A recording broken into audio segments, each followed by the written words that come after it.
Hello everyone, welcome back to all about literature channel. आज के session का हमारा टॉपिक होने वाला है एरिस्टोटल और ये हमारा लेक्चर 3 है क्रिटिसिज्म के ऊपर। तो आज हम डिस्कस करने वाले हैं एरिस्टोटल को। एरिस्टोटल बॉर्न हुए हैं स्टैगिरा में। स्टैगिरा मैकेडोनिया में है। तो Aristotle was born at Stagira in Macedonia in 384 BC। Nicomachus के ये सन हैं। निकोमैकस जो है वो कोर्ट फिजिशियन थे किंग एमिनटास सेकंड के। जो मैकेडोनिया का उस टाइम पर किंग था, किंग एमिनटास सेकंड, उसके फिजिशियन थे इसके फादर, एरिस्टोटल के फादर, जिनका नाम है निकोमैकस। एरिस्टोटल बाद में अलेक्जेंडर द ग्रेट के ट्यूटर बने और अलेक्जेंडर द ग्रेट जो हैं वो ग्रैंडसन हैं एमिनटास के। ओके, तो एरिस्टोटल जो हैं वो ट्यूटर हैं अलेक्जेंडर द ग्रेट के और एरिस्टोटल के ट्यूटर हैं प्लेटो। बात करेंगे एरिस्टोटल की लाइफ के बारे में। तो एरिस्टोटल की लाइफ को डिस्कस करने से पहले मैं आपको बता दूं कि हमने उसकी लाइफ को 3 फेजेस में डिवाइड किया है।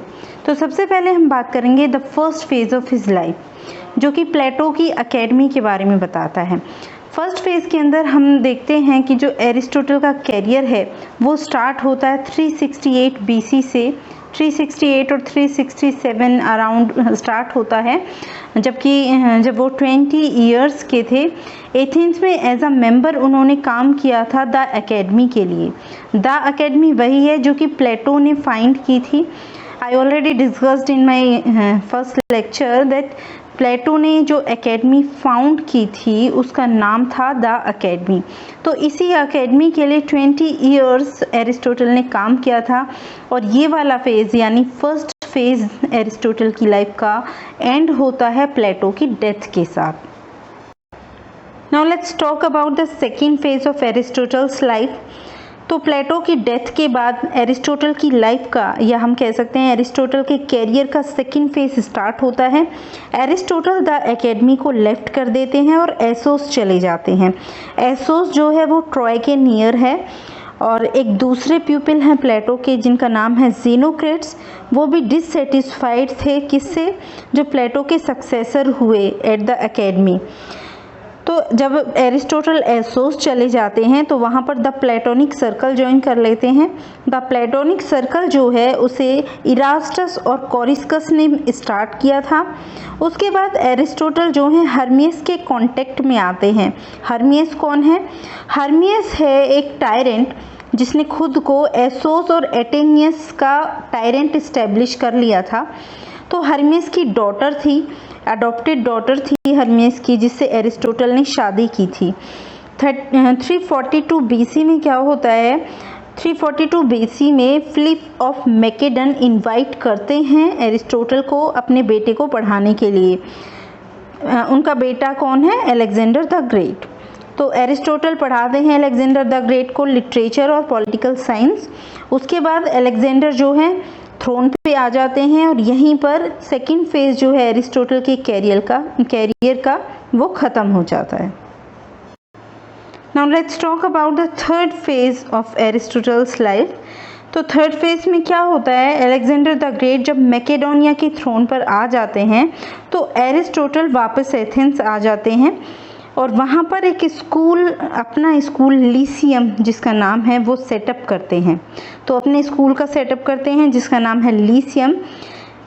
इस स्कूल को पेरिपेटेटिक के नाम से भी जाना जाता है, PERIPATETIC, पेरिपेटेटिक के नाम से भी इसको जाना जाता है। तो ये पेरिपेटेटिक के नाम से इसलिए जाना जाता है क्योंकि एरिस्टोटल की हैबिट थी कि वो जब भी स्टूडेंट्स को पढ़ाते थे, जब भी अपने लेक्चर्स प्रोवाइड करते थे स्टूडेंट्स को या लेक्चर देते थे, तो उस टाइम पर वो वॉक करते हुए पढ़ाते थे। तो इसी वजह से इस स्कूल का नाम पेरिपेटेटिक भी पड़ गया। और इसके बाद लास्ट ईयर्स जो हैं एरिस्टोटल के, इनकी जो एज है 62 की एज में उनकी डेथ हो जाती है। इसके बाद इम्पॉर्टेंट है एरिस्टोटल के वर्क्स। तो एरिस्टोटल के जो वर्क्स हैं उनको मेनली 3 काइंड्स में हम डिवाइड कर सकते हैं। सबसे पहले उनके लिटरेरी एसेज हैं, उसके बाद स्टडीज़ ऑफ कॉन्स्टिट्यूशंस हैं और थर्ड जो है वो है ट्रीटाइजेस, जो कि वो अपने स्टूडेंट्स को लेक्चर्स में प्रोवाइड करते थे। तो जो मोस्ट इम्पॉर्टेंट वर्क्स हैं जो हमें नेट पॉइंट ऑफ व्यू से करने हैं, तो वो है एक तो पोइटिक्स और दूसरा रेटोरिक। हमें ये दोनों ही करने हैं, पोइटिक्स और रेटोरिक।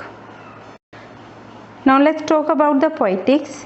द पोइटिक्स जो है 26 चैप्टर्स में डिवाइडेड है। तो इसके हर एक चैप्टर को तो हम पर्टिकुलरली नहीं समझेंगे, तो it is possible to divide the poetics into 6 parts. तो 6 पार्ट्स में हम समझेंगे। तो फर्स्ट पार्ट जो है उसमें क्या होता है, फर्स्ट 5 चैप्टर्स जो हैं 1 to 5 chapter are in the nature of an introduction to the main treatise. तो मेन ट्रीटाइज को ये इंट्रोड्यूस कर रहे हैं 5 चैप्टर्स, जो फर्स्ट 5 चैप्टर्स हैं। इसमें डिस्कशन है पोइट्री के ऊपर और इसके डिफरेंट काइंड्स के ऊपर। एरिस्टोटल ने समराइज किया है डिफरेंट इमिटेटिव आर्ट्स को और एक आउटलाइन दी है ओरिजिन ऑफ पोइट्री के ऊपर।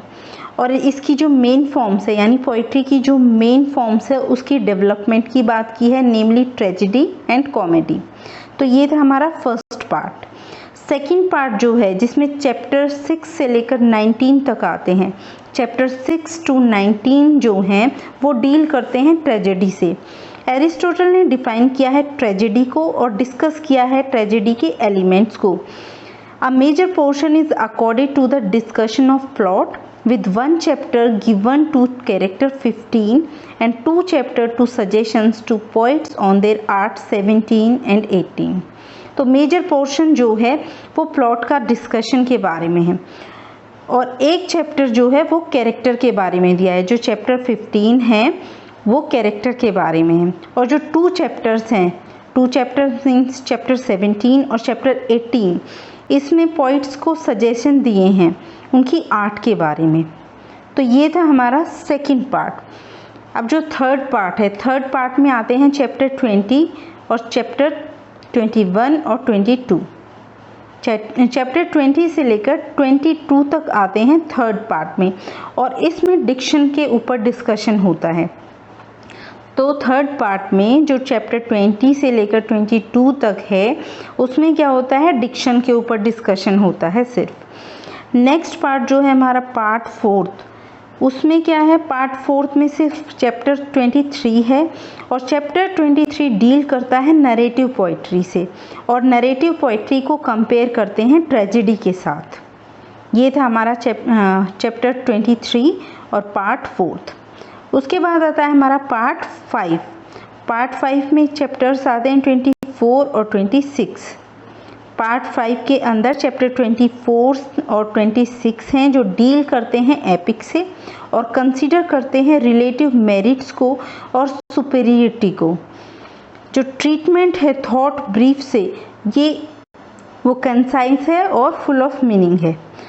अब हमारा आता है लास्ट सेक्शन, यानी लास्ट पार्ट जो है 6th पार्ट।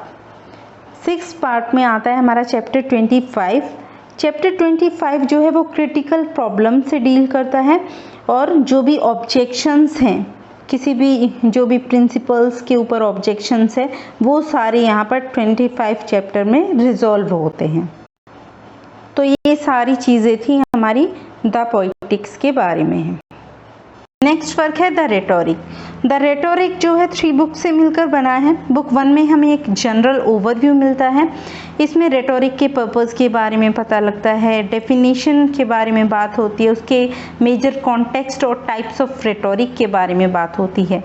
और बुक 2 के अंदर डिस्कशन होता है जो 3 मीन्स ऑफ पर्सुएशन है, 3 टाइप्स के बारे में, जो जैसे एथोस, पैथोस और लोगोस के बारे में बात होती है बुक 2 के अंदर। उसके बाद जो बुक 3 है, बुक 3 में हमें एलिमेंट्स ऑफ स्टाइल के बारे में पता लगता है, जैसे word choice, metaphor, sentence structure और ऑर्गेनाइजेशन। इन सब चीज़ों के बारे में बात होती है बुक 3 के अंदर। बुक 1 में जो एरिस्टोटल की रेटोरिक है वो कवर करती है वेरियस टिपिकल आर्ग्यूमेंट्स को जो कि एथेनियन कल्चर में होती थी। So that's it for today. अगर आपको वीडियो पसंद आई हो तो प्लीज़ लाइक द वीडियो और अगर आप इस चैनल पर नए हैं तो please subscribe the channel. Thank you so much for watching.